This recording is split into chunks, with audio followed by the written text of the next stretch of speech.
It's Kelsey with Blue Mom Tribe. So happy to be back for our Lunch and Listen.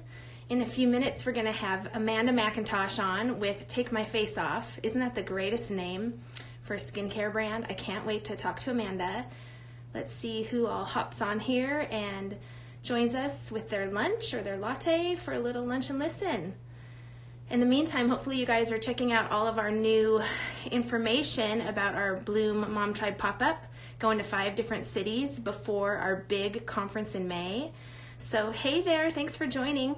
So we've got Seattle on the 25th of July. We've got Spokane, Coeur d'Alene in September on the 19th, Boston October 24th, and we've got Scottsdale in January, Waco in March, and then back to Seattle. So look at, I'm so excited. There's Amanda. Hey Amanda, I'm going to go ahead and pop you on.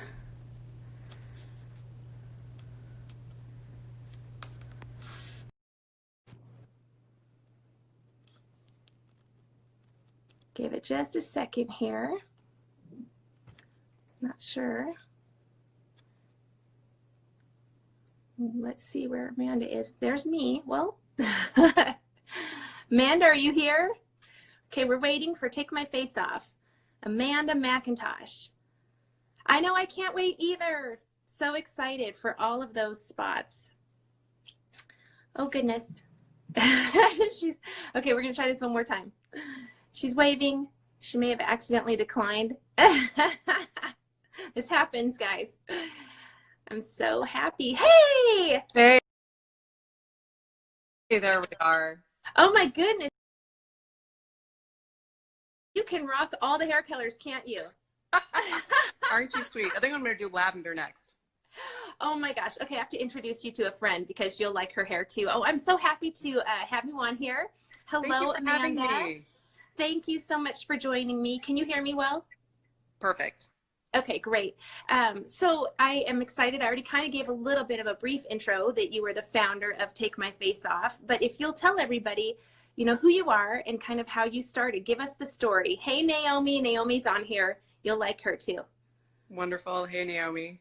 So Take My Face Off. It was just because I couldn't find a washcloth or any kind of skin cleansing tool that I liked or that worked for me.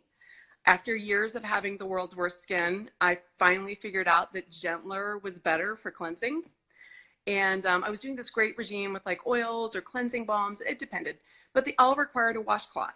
And washcloths were so gross, so coarse, icky. Right. So I wanted to find the world's most perfect skincare fabric. And then I wanted it to be more like a tool. I thought, you know, if it were more thorough, could get like, you know, little corners. Right. It might be faster and better and gentler, and I'm really happy with what we created. Now we've got a whole line that's based on the idea of like faster, easier, gentler, and then also cute, simple. Yeah. Cute is key. It is. I Cute mean, I can remember sell a lot of stuff. Yeah, sorry, a lot of information there. I have a lot of reasons I love my middies. I love it. Okay, and so you named it Midi. Yeah, it was a friend's brainwave. I was Okay. talking to her one day and we were like, I'm like, look at these little mitts and look, I can put a cool pointy tip in there that's for the eyes. And then this size fits all these different hand, you know, types. And Oh, she yeah. said, it's not a mitt, it's a midi. And I said, exactly. Perfect. I like it. Yeah, I mean, that was a good brainwave. So how many years ago was this? How long has it been? You know, the original idea happened less than 4 years ago, but the shape changed a lot of times. We've really been going with this type of shape in product configuration for about 3 years, maybe less than 3 years now. Mm-hmm. It's gone, it's taken a lot of turns as I realized different things we could do with it and different types of people who use them for different things. Right. And Naomi, she's Sundays in the City. She said, sounds amazing and cute name. Do you have one of them with you to show us? Holy cow, I left them in the other room. We'll go with you. Okay, I have to explain. I'm helping my parents move and my mother broke her hip and she had surgery this morning. No. I'm Oh just my a little gosh. bit scattered. Is it too embarrassing if I run to the other room and grab No, one? I want you to. I want to see it. Okay, Yes, I'll look at keep everyone entertained. awesome. We'll be putting this, you'll be staring at the ceiling. Sorry. Hi, Vanessa Q, Artistry. What do you do? We're waiting for Amanda. She's going to go get us a midi so she can show us. I'm so excited. Yeah, exactly. Go get it. Go get that midi. So you guys, she started this, it actually started as a Sephora brand. So we'll have to ask her about that. I was reading a little bit about it, and I'm ready to get my midi on. I'm going to get my midi on. I need it. It's with all this summer sun and maybe not having as much sunscreen as I should. Ah, thanks, Naomi. You're pretty cute yourself. Hey, Alex, welcome. We're waiting for Amanda. She's going in the other room to get a midi. And this is how we like to roll. We like to just keep it simple. That is actually the fabric. It's not a typical plush. It's a special kind of high-tech Korean one. And when I look at it under a microscope, it has smoother, more perfectly cylindrical, tinier fibers. And these fibers are amazing at grabbing the makeup without tugging your skin. Mm-hmm. So when I put this little pointed tip into my eye area, it grabs the eye makeup without tugging and hurting the elastin. It does it so much better than any cotton ball, even much better than a Q-tip. Okay. Oh, I love it. And I am kind of lazy about my facial things. So this is a really nice idea because you can just use a quick cleanser, right? Something simple, easy, or do you just use warm water? I didn't even look. Do you have a cleanser that you recommend for your midis? What do you use? We say that we're cleanser agnostic. We kind of love them all. We do sell an oil that we particularly love for eye makeup removal because this one oil, nobody's allergic to it. It's a super high lipid content. It's great. But really, we like them all. You could use soap. You could use, micellar water is a great pair. Balm, gel. Like, think of how you might have used a washcloth. You might have gotten it wet. You might have put some cleanser on there, or maybe you put the cleanser on your face first. Mm-hmm. Then you're wiping it off. So whatever you would have used a cotton ball for or a washcloth, you can use this.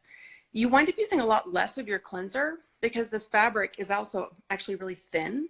Mm-hmm. So it doesn't soak up the cleanser. It kind of spreads it around and more of it's available to be on your skin.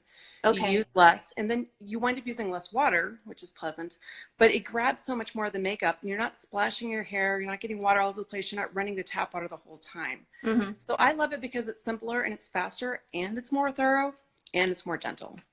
I like that. Now, I know there are different colors. Are there different ones for different skin types? You know, I know some people have, and you mentioned that you had, you know, maybe some skin issues for people that are acne prone or they've got scarring or what do you recommend? You know, we're going to be working on one that's got an exfoliating surface, but so far this is our really favorite catch-all. All of our favorite fabrics are the same. We have some various shapes because what we've really found is, you know, having been a person with cystic acne for years, I just thought that I needed to scrub better. It took me forever to really understand that gentle but thorough is better for literally everybody. And so we go for this fabric just because it does that. It's that magic combination of super thorough and super gentle. Mm-hmm. You don't strip your skin. And I don't call this an exfoliator, but I do find that when I use it, I no longer have, I'm weird. I have both oily skin and flaky skin. It's annoying. Mm-hmm. But I no longer have any flakes. I mean, I don't think of it as an exfoliator, but somehow those tiny fibers seem to be sloughing off just a tiny bit. But I find that people with rosacea and eczema can use this. So it's that's really good to know. Okay, that's really good to know because my son and my husband both have that, and they have a hard time finding just the right blend of, you know, and men don't want to sit there and take a whole lot of time, or at least my men in my family. So totally. Actually, makeup artists are using this a ton on set because another one of the benefits of this really fancy fabric is that it's non-shedding. So you can actually use it safely gently on eyelash extensions. It doesn't shed. It doesn't get in the glue. It doesn't grab them. It doesn't shed on like beards, stubble. So they can use it for touch up, cleaning up, or even blotting on men on sets, and they're not getting like the fuzz that could come from a cotton ball or even a wipe. Right. So do you use that to apply your makeup too? Obviously you'd use a different one, but do you use that or do you use a blender? Mostly I use a blender. I am not such a blender person myself. I just feel like it soaks up so much of my foundation, but I like them. If I want to look really awesome, I would use it. Yeah. I will use this to blot. I will use this for touch-ups. I will use this for catching fallout underneath. And then if I put on too much powder, I'll do a soft thing to kind of get the extra off. Does that make sense? Yeah. Like really gently. So there are a lot of things I do use it for. I don't market it for those. I mostly just use it for cleansing. I take it with me with the kids in the car. You know, that and a spray bottle of water is actually an amazing cleaner upper for all kinds of grimy things. And I'm lost when I travel without them because I just can't get washcloths or cotton balls to take all the eye makeup off. So for me, it's travel, it's the everyday, it's the simple. and anytime I just need something a little bit tidied up. I like that. Okay, so you said kids in the car. Yes. Okay, how many kids? Tell us about your family. Thank you for asking. I'm the aunt of many, but I have 2 kids of my own, Okay. and they just turned 7 and 9. Okay. And they're awesome. And they're, for kids, they're relatively calm, but they still get covered in sticky stuff all day, every day. Mm-hmm. And they have some mild skin sensitivities, and wipes really react with their skin. Wipes Right. make me break out as well. I can't use them. Mm-hmm. And so even when they were babies, I was trying to find ways not to use wipes. And so now that they're a little older, so it was funny because I was making these and they were tiny when I was making these, like the first ones, and they really wanted to use them in the bath. And I kept saying, no, you're going to get soap in your eyes. No, mommy, I won't. So they put these on their hands. And what do you know? Instead of me having to like lean over the tub and kill my back while bathing them, Right. they were washing themselves and they were not getting soap in their eyes. Oh my goodness sake. So we're going to totally do a kids line someday, but all my friends have these for their kids because it's kind of the magic little kid mitt. Right. So kid midi or something. Yeah. Midi maybe. Midi. We could see her for a while. I already have a mini midi, which is for your eyes. Oh, so, okay. I love that. Now, where are you right now? You're helping your parents and your mom broke her hip. I'm so sorry, Mama. So where are you? I'm in Dallas at the moment. I live in Los Angeles. Yeah, parents are in Dallas and they were downsizing houses and everything. And then mom was lifting too many boxes, fell off a step, and that's that. So now it's turned into, how do we help her with that? But right. My parents are actually super active, amazing people. So she'll recover soon. Oh, that's awesome. And did you grow up in Dallas? I did. Denton, Texas. It's a little town, a little bit north, basic Dallas area. Okay. I've never been to Texas, but we're heading that way in March for one of our Bloom Mom Tribe pop-ups. So I'm excited to get there. So the weather there, isn't it really humid? Yes. And really gross. Did that affect your skin, do you think, growing up? And would these middies maybe have helped you not have so many issues, or do you think it's just your genetics? No, they would have helped me. So first off, my skin doesn't love humid weather. My skin's happier when I'm back in California, although it's dry. And so that really contributed to my over cleansing. And then it also contributed to wearing more makeup, which was then making everything worse. And so I was in this bad cycle of just being way too harsh on my skin. And it never really knew how to recover. And so I think there might have been some other issues that contributed. Like I've discovered some food allergies that also, freak my whole body out. But one of the most important things was if I'd just been doing something more gentle. And then also cleansing was such a deal back then because I had dermatologists were giving me 4 steps to go through, and it took forever. And sometimes you just skip it because you're tired. Right. And, it's such a mess. And then some of the things would stain your towels or whatever. And oh yeah, by the way, this is also benzoyl peroxide resistant. So, acne medications don't discolor it. This fabric and it's really an incredible fabric. We have examples that are our earliest prototypes of exactly this shape. And they look basically exactly the same. They just don't die. People say, how long does it last? And I say, I don't know. I stick it in the washer. Okay. With the same thing that you would wash your clothes with, or different? Anything. Okay. You're not supposed to bleach this fabric, but I have, and it was fine. Okay. You should not use fabric softener because fabric softener really messes with any plush, not just this one. I mean, it won't ruin it. It just kind of changes the fibers because it fills them with gunk, basically. Okay. But literally, I just stick them in the laundry, and some people are like, oh, they're so pretty. I wash them by hand. And I'm like, don't do that. Just stick them in the laundry. It doesn't matter. It almost gets it cleaner if it's not by hand. Yeah. Although it's my New York friends, I keep saying, hey, do you want me to send you more middies? No. You don't understand. Okay, the woman who is the beauty director for Good Housekeeping, she has this. She only has this. And what she does is every night she cleans an entire face with this one. She'll do the face wash, and then she'll rinse it clean, and then she uses it with her toner as well. I love these with toner. And eye makeup as well.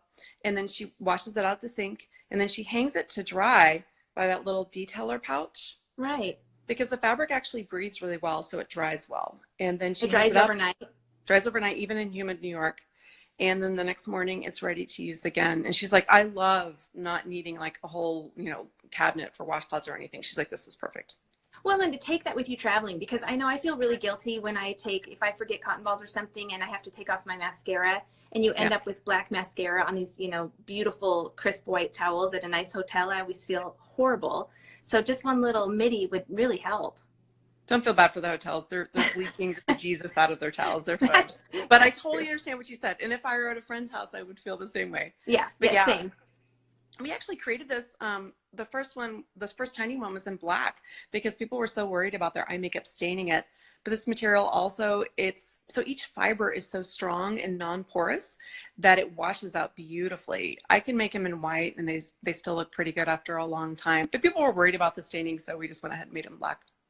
So, okay, I have a couple questions. What makeup did you like? For me, when I was trying out makeup when I was growing up, I of course was trying out Bonnie Bell because that's what was in when I was younger. You know, the horrible blue and the bright, 528 Wet n Wild lipstick. What was your worst makeup that you wore when you were younger? And then what's your favorite now? Worst makeup that I wore when I was younger. Oh my gosh, I don't even know what kinds of horrible concealers I was trying to use on like acne and acne scars. I mean, Those big like, thick ones? yes. Yeah. And they were probably like filled with mineral oil and who knows what. I'm sure I was not making anything better. And I used some of that like sulfur based like makeup that like was this horrible one color was supposed to fit everybody, Oh yeah. trying to cover up the back. Oh, so bad. And lots of really harsh stuff. I feel like there was a lot of Almay, which I don't really know how bad Almay is. I know I don't use it anymore. I don't know. I think it's not so bad. Not It's so not a bad. horrible choice, I don't think. Okay. I think so all of the skincare, all of the makeup and skincare, I think they're all growing. They're getting better. They're getting more organic. We're getting so much better everyone's with gotten so much choices. better. Now that people Yeah. are reading labels and having an idea of what the different ingredients are, absolutely. So Yeah. then what's your favorite makeup you wear now? Because you look beautiful, even when you're there helping people move and taking care of your mama. You're wonderful. My favorite makeup now, I go through different things. I just discovered there was a Yves Saint Laurent like brightening, kind of like a CC cream type of a thing. Mm-hmm. And I use it under my eyes because, I'm older and I need got that creepy. too. Yeah. And I love it because it's so light. It brightens without being as obviously and like without setting into lines. And you can use it all over your face, or I use it sometimes just on certain parts. It depends. Okay. So that one's really beautiful. And there's also a new, I think, Christian Dior eyelash primer, which I never knew that primers mattered. Eyelash primers. I was like, yeah, whatever. I'm not adding another step. Right. Holy cow. It is magic. It separates your lashes, and somehow the primer keeps the mascara from like settling. Because I have oily skin, sometimes it transfers down here. Right. By the end of the day, and it used to be like there were only a couple mascaras I could use that wouldn't transfer. Right. Whoa, I can use my favorite mascaras now. They don't transfer. It's kind of awesome. Okay, tell me again what that primer is, because that happens to me all the time. Really? Okay, I can have an entire dissertation on why I think that mascara transfer happens. And I have, the waterproof mascara is worse for that, right? Yeah. Did you know that? Okay. Yeah, I don't use waterproof. There's an amazing natural brand called Delish that makes the least transferring mascara I've ever found.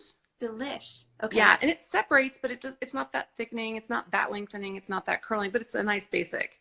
And then my favorite one is the Lancome Hypnose Drama, something like that. Okay. One of those. That one's pretty good that one's the second best non-transferring. The third best non-transferring is my favorite mascara all over, which is the MAC False Eyelashes. Okay. But it transfers a little. So these days, if I put a primer on and then the MAC False Eyelashes, it's perfect.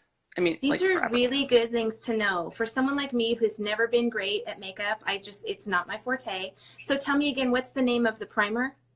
The primer is, I believe it's the Christian Dior. There's a new eyelash. It might be the Yves Saint Laurent, but I believe it's Christian Dior new mascara primer. So it's white.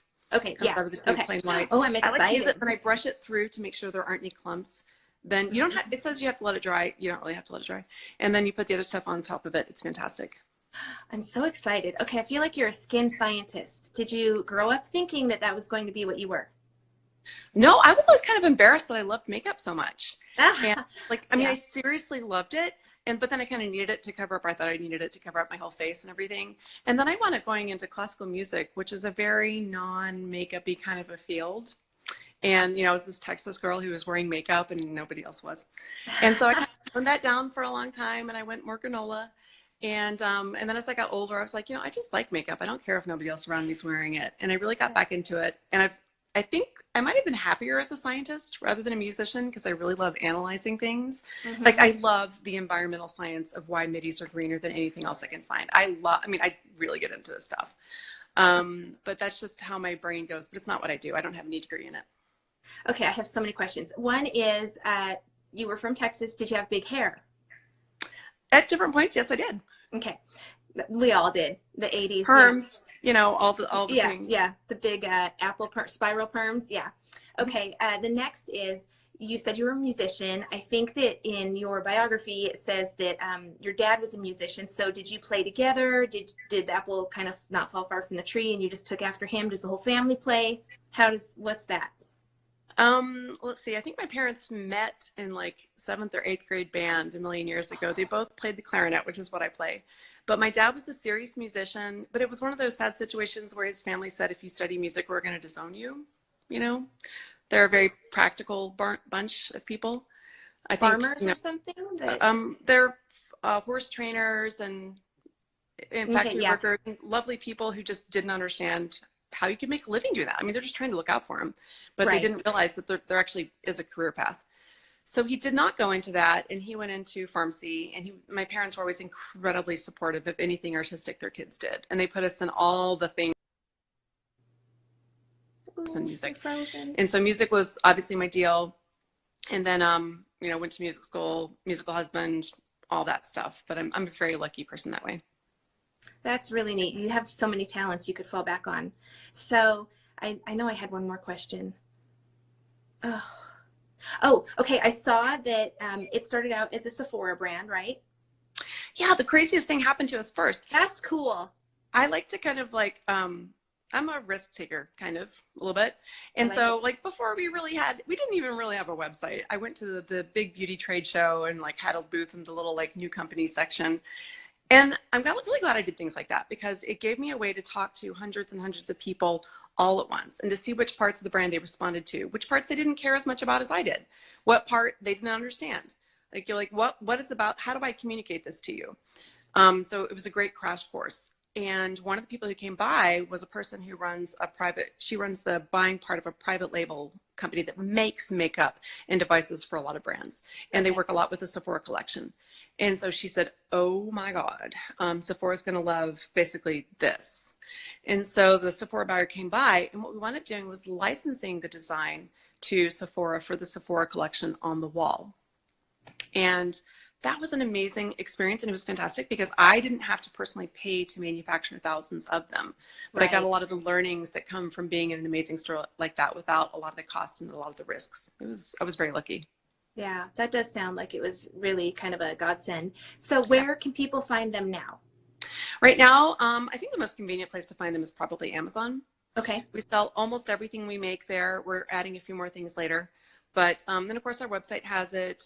And then we're also available. We have a special set at Neiman Marcus that is, it's a really fun one. And it's a good value if you like middies in general. It comes under a really nice heavy duty zippered travel pouch that's bigger than average and thicker than average. Mm-hmm. And then it's got a blue one, a black one, a pink one. And so by the way, the black and the pink are what we call midi minis.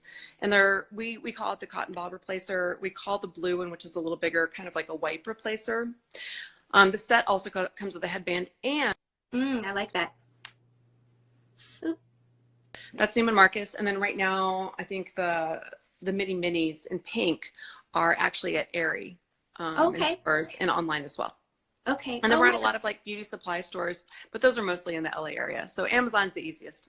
Okay. Oh, thank you so much for joining me. And I can't wait to go and get myself a midi. I'm running out and getting one. Well, onto my computer. Google search bar. Even easier. Yeah. Thank you. It's been lovely talking to you. I really appreciate it. It has been so nice, and good luck with the move and everything. It will go smoothly. Looks like you have a family that's there to help. So thank you. And reach out to Naomi Sundays in the City. She's in LA too.